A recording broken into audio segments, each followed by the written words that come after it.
I am Rashmi Giri. Today they are going to be presenting my seminar topic, the waveguide. First of all, these are the introduction. These are the content. First of all, the introduction, then the basic feature, then the electromagnetic field configuration within the waveguide, and then the classification of waveguide. Mainly, according to the cross section, mainly waveguide are two types. One is the rectangular waveguide, and another one is circular waveguide. Then the advantage and disadvantage, then the reference of the. First of all, what is waveguide? Waveguide is a structure that guides the waves such as electromagnetic waves with the minimal loss of the energy by restricting the transmission of energy to one point to another point. So waveguide basically is a hollow metallic structure through which the electromagnetic wave are propagated.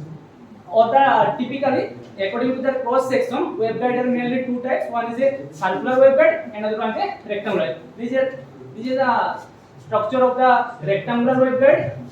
Rectangular cross section at the broad length, at the smaller length is a smaller length, and for the spherical circular waveguide, this is the diameter d. Now waveguide are capable to directing the power precisely to where it needed, can be handle large amount of power and function as a high pass filter. So waveguide are used as a power transmission accurately where we need it. Then waveguide act as a high pass filter. It acts most of energy above a certain frequency. This certain frequency is called the cutoff frequency. The minimum frequency is required to operate a electromagnetic wave. So the waveguide, this is the cutoff frequency, and above the cutoff frequency the wave is propagated, and below the cutoff frequency the electromagnetic wave is attenuated in the waveguide. Waveguide are often commonly used in microwave communication, broadcasting, and radar installation.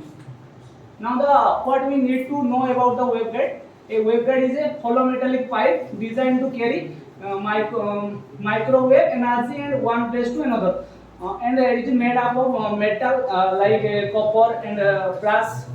Metal waveguide typically one enclosed conductor within insulating media. Maybe in the inside medium of the waveguide is insulating or dielectric. The theory of wave theory is considered in the waveguide analysis.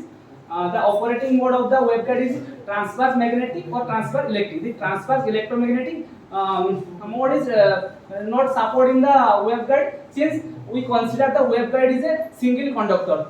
In case of the transmission line, there is two plates. So in transmission line, the transverse electromagnetic wave is mode is support. The large surface area, due to the large surface area, the copper loss means the metal loss, or we use the brass. See, brass loss is less in the waveguide. The operating frequency of the waveguide is 3 GHz to 100 GHz. The power handling of capacity of waveguide is very large. And dielectric loss. Inside the waveguide there is a dielectric. So due to the dielectric, the loss of the energy due to dielectric is very less. Now low signal attenuation at the high frequency. When we provide the high frequency, the attenuation of the signal is very less, and it acts as a high pass filter. Since I previously discussed that the cutoff frequency, above the cutoff frequency that wave are propagated in the waveguide. So this is act as a high pass filter, and the wave impedance is a function of frequency. Wave impedance is the ratio of the transverse component of electric field to the transverse component of magnetic field, and in case of waveguide is a function of frequency. Now the electromagnetic field configuration within the waveguide. Now we saw how the electric field and magnetic field behave inside the waveguide. So in order to determine the electromagnetic field configuration within the waveguide, the Maxwell equation should be solved subjected to appropriate boundary condition at the wall. So for case of rectangular wave, we get the four walls: top wall, bottom wall, and the right and left wall.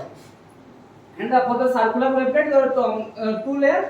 The above the cylinder and down the cylinder, and the possible mode of the waveguides are transverse electric mode and transverse magnetic mode and the hybrid mode. Previously I discussed that the transverse electromagnetic mode is not supported in the waveguide. Now this is the transverse electric mode.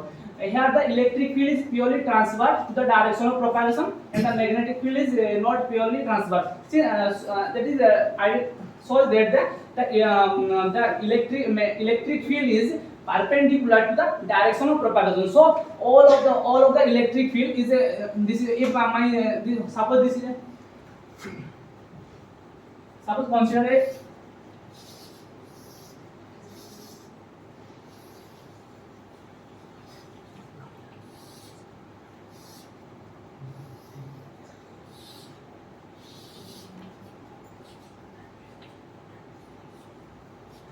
this is a negative z direction and a positive z direction. Suppose my waveguide is launched in a positive z direction, then for the transverse electric mode, all the electric field are perpendicular to z direction. So all component in the all component of electric field in the z direction is 0. So in the z direction is z equal to 0, but magnetic field is non-zero. Similarly, for the transverse magnetic mode, here the magnetic field is transverse to the direction of propagation, and the electric field is not purely transverse. As the transverse electric mode, like the transverse magnetic mode, also here the direction of propagation is perpendicular to the magnetic field. So the component of magnetic field in the direction of propagation is 0. Here the straight lines, straight box, this right box, are the magnetic fields are the perpendicular to the direction of propagation, and the electric fields are propagating in the sinusoidal wave. This is blue line. And the hybrid mode, in hybrid mode, neither electric or nor magnetic field purely transverse to the direction of propagation. In hybrid mode is very complex. In hybrid mode, both electric and magnetic field are propagated in the direction of propagation. Now I discuss about the rectangular waveguide according to the cross section. I previously discussed that one is a rectangular waveguide and a spherical waveguide, circular waveguide. So waveguide having the rectangular cross section is known as rectangular waveguide. This is the pictorial form of a rectangular waveguide. This A is a broad dimension and this is a small dimension, and the x-axis is shows that the guide axis by axis of the waveguide through which the waveguide is propagated. Now to the field calculation in the TM mode, transverse magnetic mode. For the transverse magnetic mode, the component of magnetic field in the direction of Z is 0. So only otherwise all components are non-zero. So and the x equal to 0, x equal to x equal to 0, where for x equal to 0 denote the left wall of the waveguide, and the x equal to a is the right wall, and the y equal to b is the top wall of the waveguide, and the b equal to 0 is the down bottom wall of the waveguide. Now for the field calculation in the transverse magnetic mode, for the transverse magnetic mode, the component of magnetic field in the direction of propagation is 0. So Lz equal to 0 or other component are non-zero. So some assumptions are required to the calculating the field equation for the rectangular waveguide. This is the wall of the made up of metal are perfectly conductor. For the perfect conductor, the conductivity is infinite, and inside the dielectric conductivity is 0, and for the this dielectric, the permittivity and permeability are epsilon and mu with respect to. And when we launch a waveguide through the rectangular waveguide, it's offered a phase. This phase is beta. Beta is the phase constant offered to launch the waveguide in the direction, and is defined as beta is equal to omega mu epsilon root over. This beta is defined as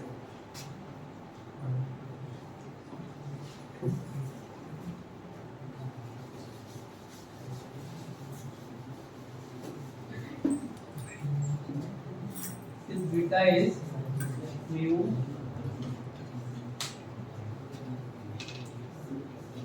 mu epsilon root over. Since I previously said that we consider it a lossless medium. There is no loss of energy. So only beta is a function of real part. Then the Helmholtz equation we can write equating the Maxwell equations, and we can find the plane wave equation which is known as Helmholtz equation. Is del square E vector equal to gamma square E vector, where gamma is the propagation constant occurring the launch the wave electromagnetic wave by the direction inside the waveguide. So we can write this in the component form: del square Ex plus del square Ey plus del square Ez equal to gamma square Ex plus gamma square Ey plus gamma square Zz. And from the equation 1 we can write equating the component wise we get a three scalar equation which is del square Ex equal to gamma square Ex, and del square Ey equal to gamma square Y, and del square Ez equal to gamma square Ez. And similarly for the magnetic field, Z component is 0, so that only Z component is 0, but the X and Y component are non-zero. So we can write this del square Hx equal to gamma square Hx and del square Hy equal to gamma square Hy. And now we finding the solution of the equation number 4. Because we my waveguide is propagating in the Z direction, so at first I calculating the wave equation in the Z direction. So after calculating Z direction, we using this equation solution of equation 4, we can easily calculate in the other equations. So the solution first, this is a second order solution for lead. We consider the electric field in the Z direction, that is the function of x, y, z. Now the writing the del square is del square Ez by del x square plus del square z by del y square plus del square Ez by del z square equal to gamma square Ez. Or previously I said the gamma square by gamma square equal to j beta. Since this is a lossless medium, for the lossy medium, this is the gamma is the alpha plus j beta. Since I consider it a lossless medium, so this alpha is 0. Alpha is called the attenuation constant. And the above equation is a partial differential equation of second order and can be solved by the variable separation method. So Ez equal to function of x comma y comma z, and we can write this is a function of x, y of y, and z of z, and putting this equation in the above equation and dividing the x, y, z, then we get this equation 1 upon x d square x by dx square 1 by y d square y by dy square 1 by z d square z by dz square from gamma square omega square mu epsilon equal to 0. Here the partial differential, what is the exact difference due to here the x is only function of x, but here the Ez is a function of x, y, z. So the left hand side is a independent of each other, so we separately write in the separate constant. So we write this is a 1 by x d square x by dx square some constant minus a square, and d square 1 by y d square y by dy square equal to minus b square, and 1 by z d square z by dz square gamma d square, gamma d square the propagation constant along the guide axis. When I give wave is propagate in the z direction, this gamma g is the propagation constant along the z direction. Now these equations are second order constant coefficient differential equation. So we know how to solve this equation. So I write this directly to the solution. So the solution of that three equation, first equation x equal to c1 cos ax, c2 sin x, this is a standing wave equation. So only I said that my waveguide is propagate only in the z direction, so the x component is standing wave, this in the wall of the waveguide. And the second one is a c3 cos by plus c4 sin by is the also a standing wave, and the z equal to c5 exponential minus gamma z plus c6 exponential gamma z. This is a traveling wave. So the waveguide is propagated in the z direction.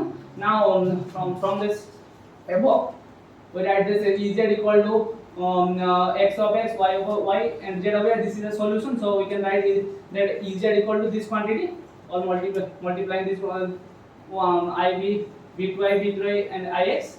Then the calculation of arbitrary constant, that is 6 arbitrary constant.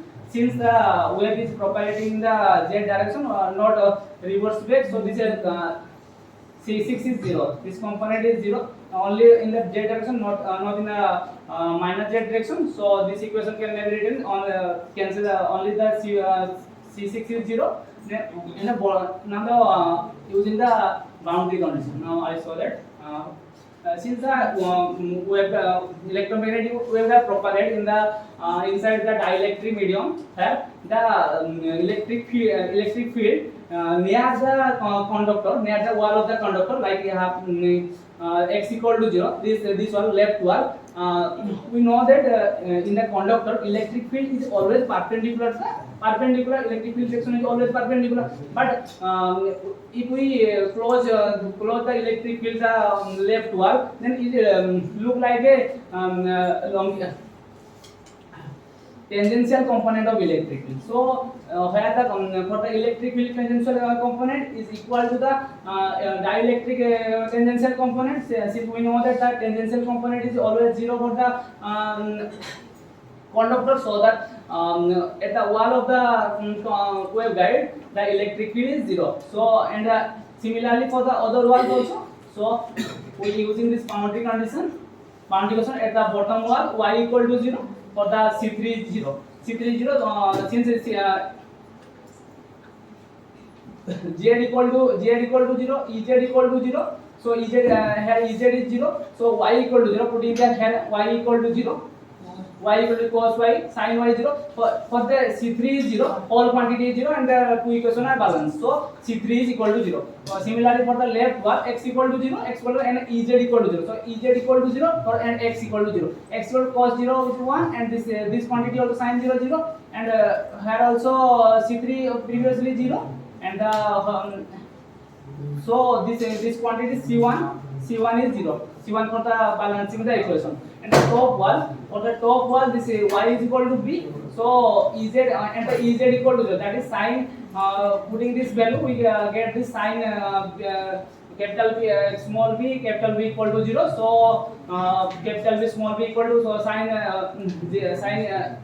capital B, small b, capital B equal to 0. So we can write sin capital B, small b equal to n pi, where n is an integer. So b is equal to n pi by b.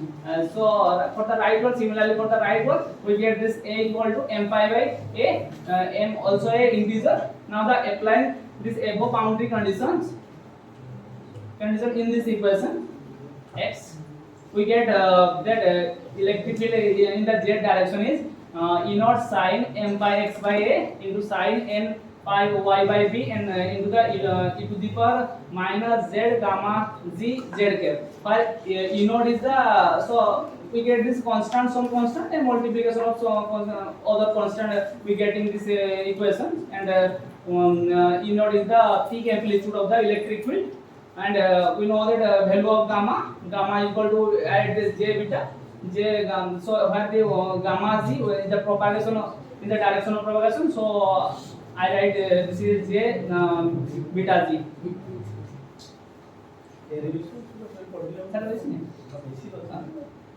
So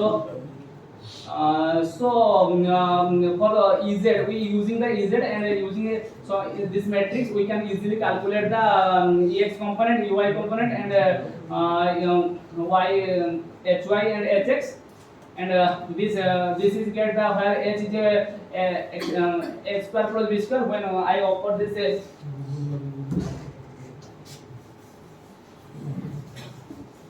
we draw the left part of the waveguide.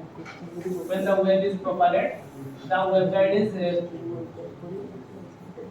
is offered a phase. So the component of this phase is in the direction of propagation, and another is the transverse component. This component, transverse component is H. This H.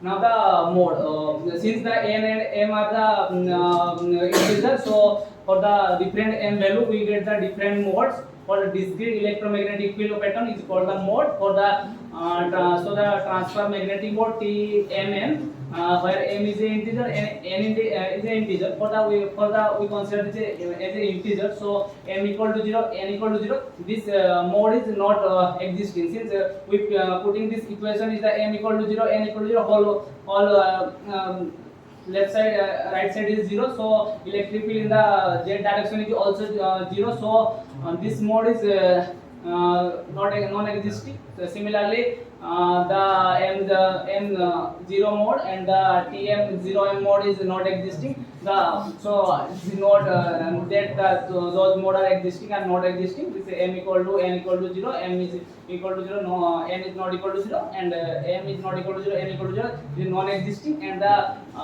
first mode is existing is tm11 is always exist, and this is also called the dominant mode. The minimum mode of the waveguide is called dominant mode, and the mode is exist when m is greater equal to 1 and n is greater equal to 1. For m is the number of half wave sinusoidal cycle in the x-axis between 0 to a, and the n is the number of half wave sinusoidal cycle in the y-axis between 0 to b, and the mode m11 is the minimum mode and can exist in the tmn mode. Now for the TE mode, similarly the same type of calculation follow in the TM mode. For the TM mode, the transverse component of electric field is 0, that is Ez equal to 0, and we get the magnetic field in the TM mode Ez equal to S0 cos m pi x by a and cos n pi y by p and e to the power minus gamma z, and where z naught is the peak amplitude of the magnetic field, and m and n are cannot be 0 simultaneously. Only n is 0 but n is non-zero, but or n is 0, n is non-zero. The mode, the minimum mode are existing in the waveguide in the TE mode is the T is 10 and T is 01. Now this is a dispersion relation. This is h square equal to gamma square omega square mu c. From this and previously I discussed that h square equal to h square plus b square, and applying this we can find the propagation constant gamma. And for the cutoff frequency, omega is equal to omega c, gamma is 0. Since waveguide is act as a high pass filter, above the cutoff frequency the waveguide propagate. For gamma, for the omega equal to omega c means omega frequency is the cutoff frequency. After above the cutoff frequency, wave are propagate. Since omega equal to omega c, no wave is propagated in the waveguide, so this gamma is 0. So putting this condition, we get this cutoff frequency. The cutoff frequency. Then the cutoff wavelength is the maximum wavelength above which the wave is attenuated, and below which the wave is propagates is called the cutoff wavelength, and this is the expression. And the dominant mode in the transverse electric is the TE10, and the dominant mode for transverse magnetic is TM11. Now the next cross sectional area, the waveguide having circular cross sectional area is called circular waveguide. Yes, outside this master. The